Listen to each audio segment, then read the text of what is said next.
Introducción. La humillación por factores étnicos en nuestro país no es un problema reciente, sino por el contrario, es un problema social que viene aconteciendo desde décadas atrás.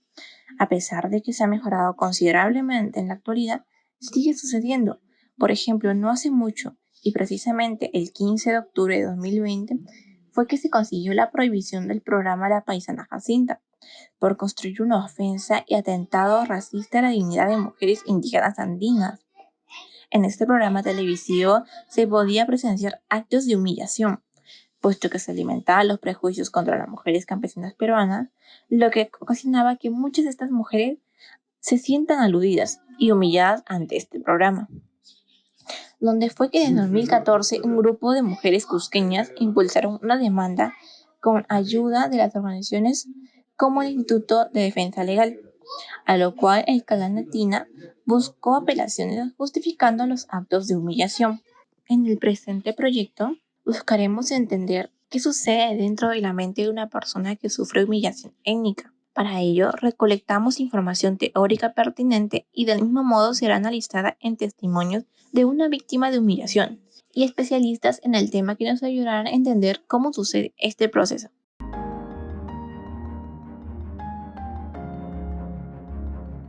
Según Vygotsky, la mente humana abre sus funciones psicológicas superiores, planificar, tomar decisiones, razonamiento moral, etc., con dos factores. 1. Interacción social como motor del desarrollo cognitivo. 2.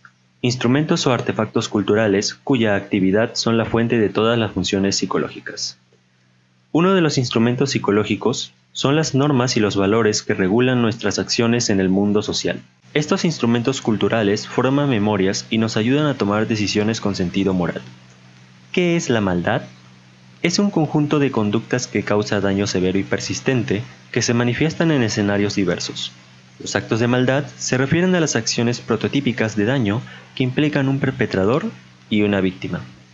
Es el daño intencional, planeado y moralmente injustificado que se causa a otras personas, de tal modo que denigra, deshumaniza, daña, destruye o mata personas inocentes.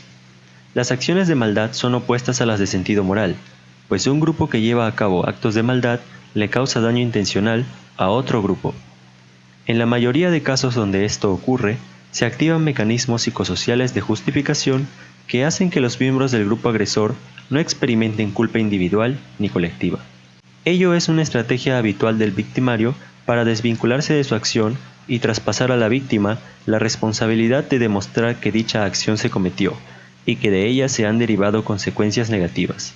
Esta estrategia es lo contrario a lo moral, pues lo que debiera ser es que el grupo agresor tanto no cause daño intencional a otros grupos, como que experimente culpa individual y colectiva por el daño realizado, que es lo que caracteriza al ser humano, y, en consecuencia, reconozca el daño hecho. Es un tipo de daño el que llamamos humillación. ¿Qué es la humillación? Walter y Knauer la definen como la emoción que surge cuando una persona se siente injustamente devaluada o rebajada por los otros. Es importante rescatar el planteamiento de Avishai Margalit, según el cual solo el ser humano es capaz tanto de sentir humillación como de humillar a otros. Esto se debe a que solo una persona, y no otro agente, como un animal o desastre natural, puede hacer que otra pierda el respeto hacia sí misma. En 1991, el autor Klein propuso un modelo llamado el triángulo de la humillación, que agrupa a los tres agentes que normalmente protagonizan los actos de humillación. Los humilladores, es decir, las personas que infligen el menosprecio a la víctima. La víctima, la persona que sufre la humillación. Los testigos, que son aquellas personas que observan lo que ocurre. Efectos de un proceso de humillación en la víctima. Leitner y Coles han encontrado que las experiencias de humillación se asocian con una sensación de fuerte rabia hacia la fuente de humillación, pero que, a la vez, la humillación provoca en sus víctimas la sensación de indefensión, desesperanza y desamparo. Al respecto, para Kleiner, una víctima de humillación puede pasar por 5 experiencias distintas. Sentirse ante los otros manchado en la reputación, socialmente expuesto o estigmatizado. Sentirse denigrado, empequeñecido, ninguneado, disminuido en importancia ante los otros. sentir que los otros lo encuentran a uno deficiente, sentirse atacado, es decir, experimentar la ridiculización, el escarnio o el insulto por parte de los otros, experimentar el deseo de evitación o desear esconderse de los demás. Problema de investigación. ¿Qué aspectos psicológicos de la persona son vulnerados al ser sometido a un proceso de humillación étnica? Hipótesis de trabajo. Debido a que en la actualidad se profesa la igualdad del valor intrínseco de los seres humanos, una persona que sufre humillación producto de la estigmatización de su etnia comenzará a percibir a esta última como devaluada.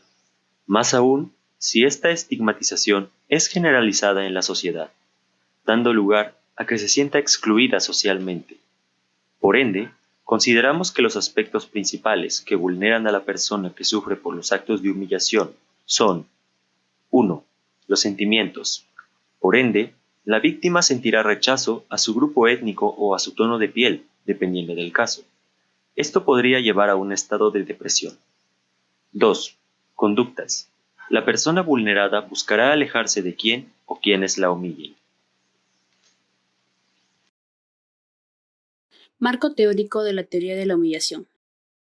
Para dar un fundamento teórico al origen, naturaleza y evolución del sentimiento de la humillación, tendremos que analizar los efectos sobre las emociones de las 4 fuerzas evolutivas de la mente humana: ontogenéticas, filogenéticas, histórico-cultural y microgenética. Análisis filogenético de la humillación. Aquí analizaremos de forma general algunos de los estudios que se realizaron sobre la humillación. El estudio psicológico de la agresión se ha centrado tradicionalmente en la identificación de factores emocionales, motivacionales y situacionales que facilitan o inhiben nuestra intención de hacer daño a los demás. Desde esta perspectiva, la agresión humana se ha conceptualizado como una conducta que se dispara debido a la presencia de una serie de antecedentes individuales y situacionales, de forma similar a como ocurre en otras especies de animales. Según Charles Darwin, las emociones cumplen funciones de adaptación y supervivencia en la evolución filogenética. Así, las emociones son reacciones psicofisiológicas que cumplen funciones de adaptación inteligente y tienen miles de años de evolución biológica. Por lo tanto, las emociones nos pueden permitir reaccionar con sensaciones positivas o negativas ante un hecho o situación. Aún así, cuando nos referimos al tema de la humillación, no podemos dejar de lado el término maldad, el cual significa infligir daño intencional a otro ser, de tal modo que consiga denigrar y deshumanizar. Este último tipo de maldad surge gracias a la capacidad creativa y cognitiva que poseemos únicamente los seres humanos. Nuestra complejidad cognitiva frente a los otros seres vivos desencadena en crearnos una mayor vulnerabilidad, ya que podemos infligirnos un daño altamente sofisticado desde el punto de vista cognitivo y social. Análisis histórico-cultural de la humillación.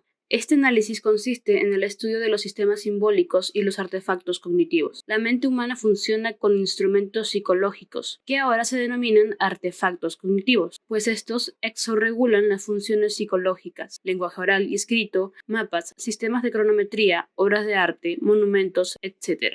Las funciones psicológicas superiores del ser humano se desarrollan con las necesidades de la vida en sociedad y la cultura. La complejidad de la organización social exige nuevos sistemas de mediación, como la escritura, que evoluciona a partir del lenguaje oral. La escritura permite la creación de normas, reglas o códigos, como el de Hammurabi o las leyes de los estados modernos, para el control social y la prevención de conflictos interpersonales. Estas normas sociales, mediatizadas por el lenguaje oral y escrito, son la fuente de la diversificación sociocultural de los sentimientos, emociones conscientes. Según Vygotsky, el desarrollo de la conciencia humana es semiótica gracias al lenguaje, que es el mediador de todos los sistemas de mediación. La capacidad de destruir al otro cognitiva o psicológicamente es una capacidad propiamente de nuestra especie. Esta sofisticación de la maldad humana no se restringe solo a grandes acciones, como lo son los atentados terroristas o conflictos bélicos, sino que hasta el acoso escolar o bullying puede ser también un gran ejemplo. Desde el punto de vista cognitivo, estas emociones que conllevan a la humillación son complejas, ya que requieren conciencia de uno mismo y capacidad de autorrepresentación. Durante el tiempo dominado por la ética vertical del valor humano, el significado del verbo humillar ha carecido de las connotaciones negativas que posee actualmente. La ética cambió, o mejor dicho, está cambiando. Ese cambio ha traído consigo un nuevo principio moral fundamental: la igualdad en dignidad y derechos de todos los seres humanos, independientemente de las diferencias que existan entre nosotros. Miller ha estudiado la evolución del significado de humillar en la literatura a lo largo de los siglos y ha encontrado que la primera referencia escrita en lengua inglesa a un significado penoso o denigrante del verbo humillar data de 1757. Por primera vez, hace apenas 250 años, poner debajo o degradar a otro ser humano aparece con una connotación peyorativa e injusta que viola un derecho fundamental. No es casualidad que en la misma época tuvieran lugar algunos de los hechos históricos que marcan el principio del fin de la época milenaria, dominada por la escala vertical del valor humano, como, por ejemplo, la Revolución Francesa de 1789 o la Declaración Americana de Independencia de 1776. Comienza entonces un cambio sustancial en la moral y la política occidentales que culmina, al menos en lo teórico, con la Declaración Universal de los Derechos Humanos de 1948. Cuyo famoso artículo primero declara oficialmente caduca la escala vertical del valor humano. Todos los seres humanos nacen libres e iguales en dignidad y derechos. En ese momento se ponen también oficialmente las bases del sentimiento de humillación. Análisis ontogenético de la humillación. En este sector nos centraremos en las investigaciones de la psicología sobre el desarrollo del estudio del tema en cuestión, que vendría a ser la humillación en este caso. Estudios realizados durante un tiempo prolongado de investigación. De esta manera, desde un punto de vista psicológico, la humillación es un campo de trabajo relativamente nuevo que acumula aún poca información empírica. La mayoría de la bibliografía publicada sobre conceptos de humillación hasta la fecha lo denominan como una emoción distintiva, pero también como un proceso o dinámica social. Al decir emoción distintiva, nos referimos a las denominadas autoconscientes. Frente a las llamadas emociones básicas, como la alegría, la cólera, la sorpresa, el miedo y la tristeza, las autoconscientes surgen más tardíamente en el desarrollo. Cabe agregar que la investigación de las emociones del autoconsciente se ha centrado normalmente en el estudio de la vergüenza, el bochorno, la culpa y el orgullo. Se han realizado trabajos en donde se ha tratado de identificar qué valoraciones, experiencias y circunstancias son claves para evocar la humillación, frente a otro tipo de emociones estrechamente relacionadas, como la vergüenza, por ejemplo. Los pocos trabajos sobre la humillación se han centrado sobre todo en el estudio de las tendencias de acción, que con mayor probabilidad se asocian a la humillación. Gracias a estos estudios, se han predicho dos tipos de antagónicos de tendencias de conducta, la conducta agresiva y la conducta de evitación en forma de pasividad y huida. Finalmente, y gracias a los investigadores Leitner, Torres y Bergner y Thomas y Coles, se llega a la conclusión que la bibliografía existente ha encontrado que la humillación se asocia tanto a conductas típicamente asociadas a la vergüenza, como la evitación a la pasividad, como a conductas típicamente asociadas a la cólera, como la agresión, además de que con el suicidio y la desesperanza. Análisis microgenético de la humillación. A nivel microgenético, existen bastantes evidencias neurocientíficas de que el razonamiento y los sentimientos son producto de la evaluación cognitiva que ejecuta el sistema cerebral denominado memoria operativa. Esto significa que no hay razonamiento sin emociones, ni emociones sin razonamiento. La memoria operativa es el sistema funcional complejo del cerebro, donde residen los procesos de conciencia reflexiva que estudiaron los psicólogos del desarrollo Jean Piaget y Lev Vygotsky. La humillación, cuyo estudio sistémico desde la psicología experimental está dando sus primeros pasos, se revela como una experiencia emocional distintiva y diferenciable de otras similares que surge como resultado de una dinámica psicosocial específica, en la que un perpetrador devalúa a la víctima hasta conseguir que ésta interiorice o asuma dicha devaluación. Estos casos de humillación, lo que comúnmente conlleva a una devaluación de la persona, se ve recurrentemente en el Perú, y existen muchos casos que esto se debe a una cuestión étnica. Esta situación implica normalmente un fuerte estigma social debido a una apariencia física y a veces costumbres socialmente devaluadas. Estadísticas confirman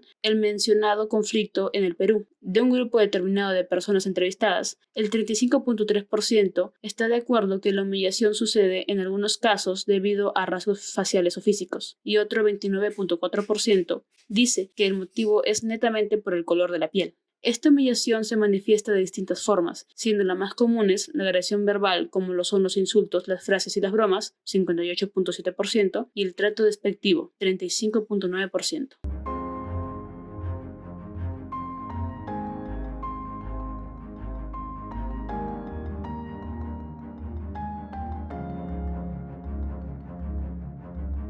Buenas noches. Quería iniciar la entrevista comentándole que su identidad no va a ser revelada y de esta manera mantener la privacidad del caso. Y bueno, vamos a empezar con la primera pregunta. Como sabemos, vivimos en un país multicultural y con ello la existencia de diversas etnias, ¿no? Sin embargo, muchas personas ignoran nuestra cultura y con alguna distinta mirada o algún acto nos podría generar nuestro malestar. Con esto, ¿alguna vez usted ha sido víctima de humillación étnica? Sí, ¿Nos podría comentar su caso, por favor?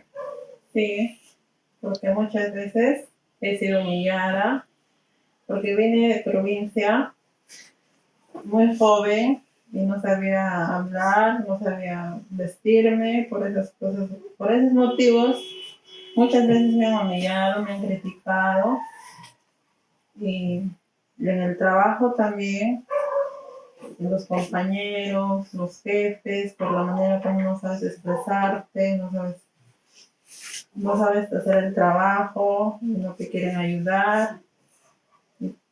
Hubo muchos casos que pasé, un montón de casos de humillaciones y por ese motivo también quise regresar a mi tierra. ¿Y estas situaciones en algún momento la han llevado a tener pensamientos suicidas? Sí, muchas veces saliendo del trabajo cuando te insultan, a veces estás caminando y quieren que te pase el carro, o cuando llegas a tu casa, ahí comes comida y que a veces quisieras echarte el veneno y así no despertar, no comer esa comida y dormir y no despertar. Y a veces sales, estás en un puente y quisieras tirarte ese puente y ya no vivir más. O a veces quisieras irte muy lejos donde con nadie te puedes encontrar y esas muchas cosas te va a pensar en esas cosas, ¿no? ¿Qué tal? Muchas gracias. Y dígame usted, ¿cuánto tiempo le ha llevado superar esta situación o viene superando? Bueno, siempre recibes, pero voy superando, porque ya tengo dos niñas, ellas son mis fortalezas, y por ese motivo yo voy superando y eso me da fuerzas, y yo tengo que demostrar que yo soy fuerte, que ellos también tienen que ser fuertes. Muy bien. Y por último, dígame usted, ¿qué consejos le daría a aquellas personas que también han sido víctimas de humillación? A esas personas les doy consejo que sean fuertes, que no hagan caso a las personas que te insultan, que te quieren hacer daño, que te hacen sentir menos. Pero nadie es menos en esta vida. Uno tiene que ser fuerte, valiente, salir adelante con apoyo de tu familia. Cuando ya tienes hijos, ya tienes que ser fuerte por tus hijos y enseñar que tú eres fuerte para que ellos sean fuertes. Listo, muchas gracias.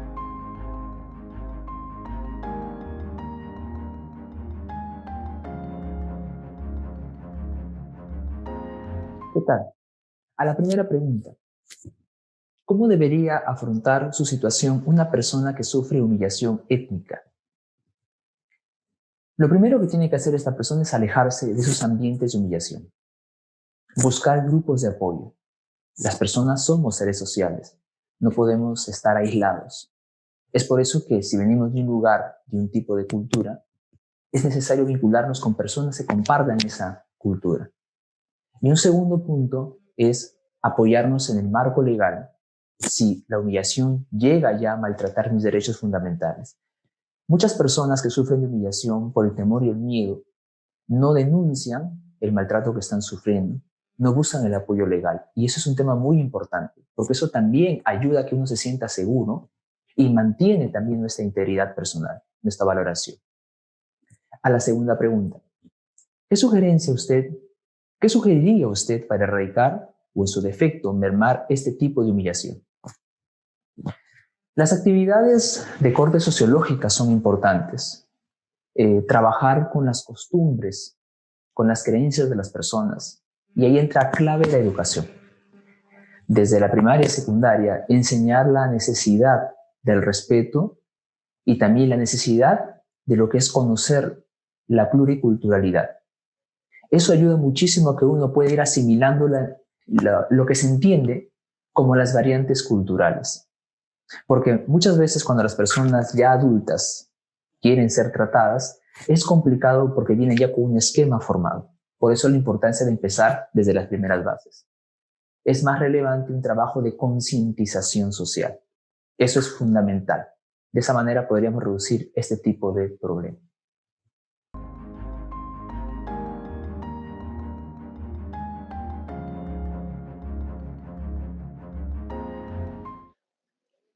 Las principales causas que surgen en un proceso de humillación étnica son, en primer lugar, se encuentra la negación de la persona humillada, dándose como un mecanismo de defensa para que no se involucre y no percibe que esté violando sus derechos, negándose a través de la naturalización, es decir, reforzando el mensaje subliminal que ha escuchado siempre, como una tortura pasiva en su creencia que no son discriminados y ellos mismos lo han interiorizado y se lo han creído siempre.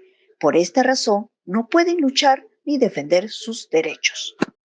En segundo lugar, la jerarquización de la diferencia, donde existe un doble discurso de la población, si tienes las características y el poder económico anglosajón, se considerarán en un nivel superior. Humillan, menosprecian a la otra raza étnica, los cuales le imposibilitan de participar y opinar. Su voz no cuentan en estas circunstancias. Por tanto, su condición de ciudadanos y ciudadanas se encuentra menoscabada. En tercer lugar, el trato es diferenciado, basado en su origen étnico y cultural, tanto características físicas como la procedencia geográfica y el idioma, anulando sus derechos y libertad de la persona humana en la esfera política, económica, social y cultural, generando el odio de la persona que humilla y el miedo del humillado.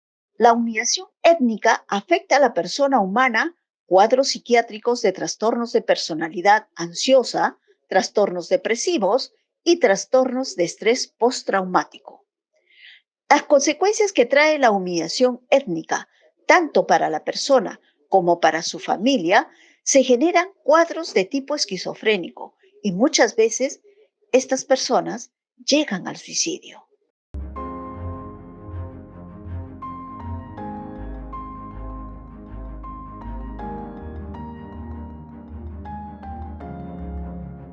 La humillación predispone hacia la pasividad.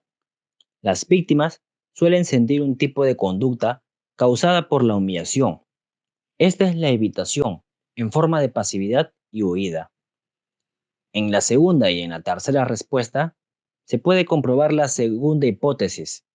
La víctima llega a tener el deseo de evitación a causa de las humillaciones sufridas. La humillación implica ciertas experiencias distintas. La persona que sufre humillaciones se siente denigrado, empequeñecido, ninguneado, disminuido en importancia ante los otros. Siente que los demás le encuentran a uno deficiente. La víctima suele sentirse atacado, experimentando la ridiculización, el escarnio o el insulto por parte de los demás. En la segunda respuesta, se confirma esto. La víctima cuenta que fue humillada por su forma de hablar, por su lugar de origen y su forma de vestir. Pero, en su última respuesta, da a entender que no se siente disminuida en importancia ante los demás y aconseja ser valientes para poder superar dichas experiencias. Las experiencias de humillación provocan en las víctimas una tendencia a la desesperanza, la indefensión, al desamparo y al suicidio. Así es, pues, los sentimientos de humillación suelen mediar entre las burlas y el acoso, y los planes de violencia y suicidio. La víctima afirma en su segunda y tercera respuesta haber pasado situaciones en donde la criticaron, la insultaron, se sintió humillada, incluso llegó a tener ideas suicidas. Desde un punto de vista ético, con el pasar de los años se ha ido implantando una concepción igualitaria. Muchos han interiorizado la idea de que deben ser tratados con la misma dignidad. En su última respuesta, la persona entrevistada ha interiorizado esta ética igualitaria. Y por ello dio como consejo el ignorar a los que te humillan, porque nadie es menos en esta vida. Conclusiones. La persona entrevistada no sintió ningún rechazo hacia su grupo étnico, ni a su tono de piel, por las humillaciones recibidas, pero sí ha sentido depresión hasta que llegó al punto de tener ideas suicidas. La víctima llegó a tener deseos de evitación, de alejarse de las personas que la humillaban. Las humillaciones étnicas se dan por las apariencias físicas, costumbres, lenguas y lugares de origen de ciertos grupos, estigmatizadas o devaluadas socialmente. Las víctimas de humillaciones étnicas pueden sufrir depresiones y, en muchas situaciones, llegan a suicidarse. Recomendaciones.